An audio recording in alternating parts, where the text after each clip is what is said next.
It's been crazy. It's been a crazy week. I haven't slept in like a lot of time. Especially special just because of all that It is. I keep looking around going like, remember these moments. Like these are the moments at the end of your life where you're going to look back, wow, how beautiful my life is. And I'm very present and I'm very grateful. Looking forward to taking a break after this?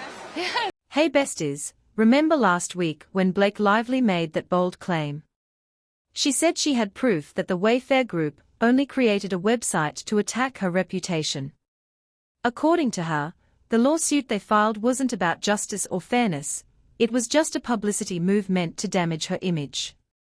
She argued that the entire thing was done in bad faith, and she pointed to a leaked Signal chat as evidence. In her view, that chat proved the website was built with harmful intentions. Ms. Garrop later shared all of this information with the public. She was careful enough to block out phone numbers and user IDs from the Signal messages. Still, if someone truly believed this was an act of retaliation, they probably wouldn't want those details to be unsealed in court. What the chat actually revealed, though, was that the group was setting up their website while also amending their lawsuit. Their plan seemed simple: post the updated complaint online so anyone who wanted to read it could access it directly. It wasn't much different from what Blake herself had done in the past. When she filed her CRD complaint, she gave it to the New York Times. The paper published it in a way that looked almost identical to a lawsuit online. In other words, both sides had used the media to make sure their filings reached a wider audience. Inside the newly unsealed Signal conversations, Attorney Summer Benson mentioned that the timing of the website matched the timeline of their amended complaint. She suggested deferring to the group, but added that she believed the site should go live. Another lawyer, Brian Friedman, pointed out that since they were only posting court records, nothing on the site could be considered defamatory.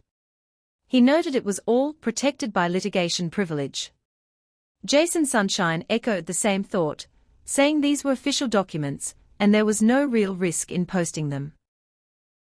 Jamie Heath, another person involved, made sure to get final approval before the site launched. He stressed that they weren't trying to profit off it, it was just a landing page where the public could access court records. Once that reassurance was in place, the group agreed to publish it. The chats also showed how careful they were with sensitive details. Names, phone numbers, and other private information were often redacted. At one point, Jamie grew frustrated because the PDFs weren't loading properly. Pages were skipping, which made the documents look different from what was filed in court. He insisted they couldn't release anything inaccurate, even if it was just a technical glitch. Until the problem was fixed, the files had to stay offline. Eventually, TMZ got wind of the site. Once the documents were posted, the story spread quickly. Thousands of people began reading and downloading the complaint. At one point, over 11,000 users were active on the site within half an hour, and the total downloads reached more than 820,000. In the end, it didn't really appear to be a smear campaign. Instead, it looked like the group wanted a straightforward way for the public to read what had already been filed in court. The effort was focused on making sure the records were accurate, available, and protected by the law. He didn't want the site to look fancy, or designed like a marketing tool. His focus was to keep it plain, with nothing more than the court papers themselves. In one of his notes, he told the group, "Let's leave it how it is. We can change things later if we must, but for now it does exactly what we need. I prefer that it feels like a place for documents instead of a flashy page." The team agreed that it was better for the site to appear straightforward and serious rather than like a publicity effort. During the same period, talk began about a Reddit page called Belon Files. Some people suspected this forum was connected to Blake Lively's side, though no one could say for certain who managed it. The irony, however, was hard to ignore. Blake had accused the Wayfair group of using online tricks against her, yet here was a community on Reddit apparently doing the same sort of thing on her behalf. The team discussed how quickly attention was spreading without any major effort from them. One person even asked if they could quietly display the number of visitors and downloads, almost like proof that public interest was building naturally. They wanted to show that the story was growing on its own rather than being pushed. At one point, someone noted that more than 100 live streams had already been made by people following the case. These live discussions were pulling in thousands of viewers and generating money for the hosts. The group saw this as a clear sign of strong support.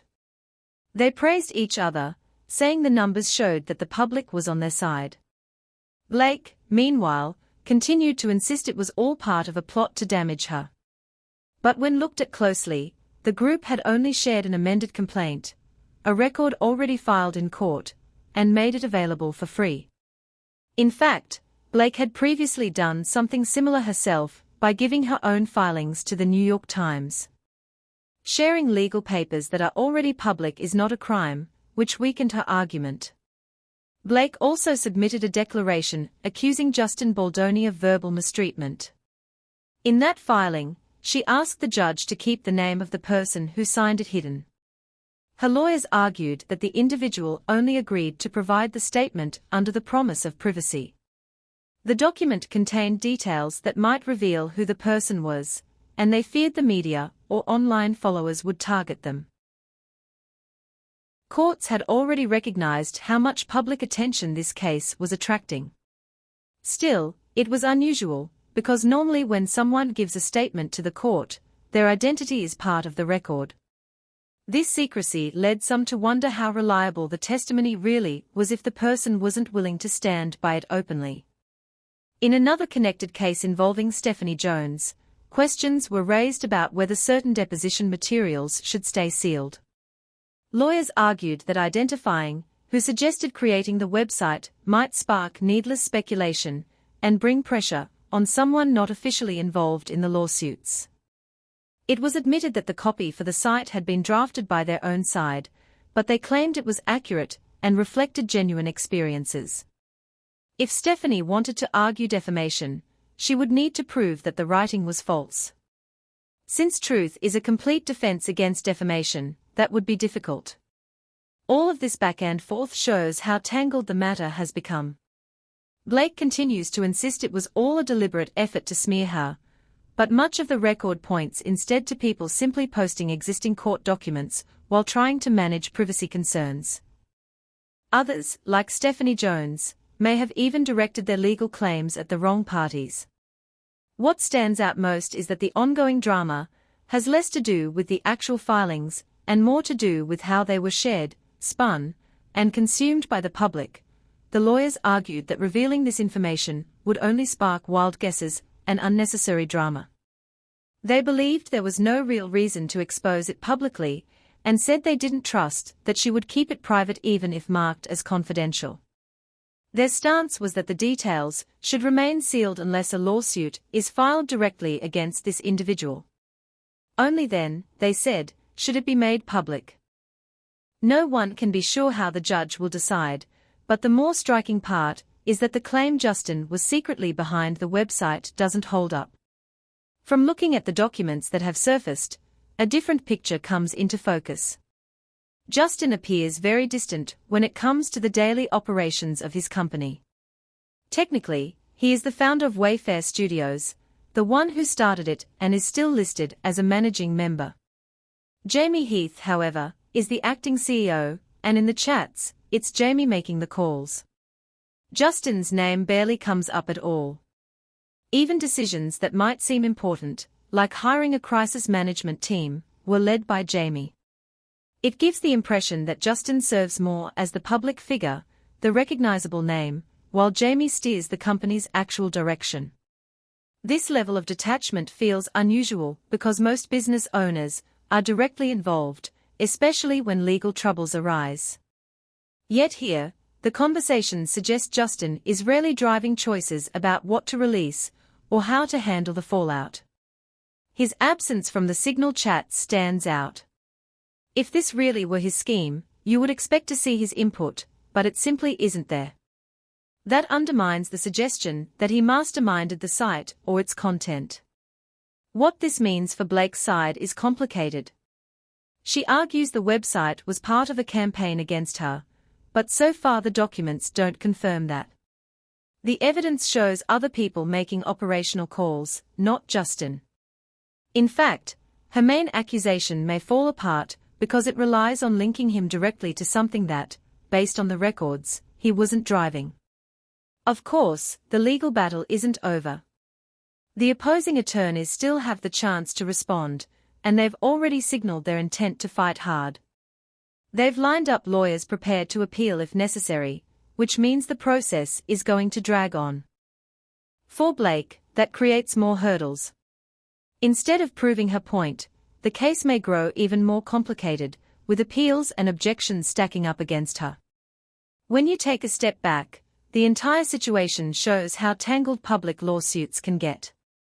Allegations, leaks, and online chatter all mixed together, making it hard to separate perception from fact.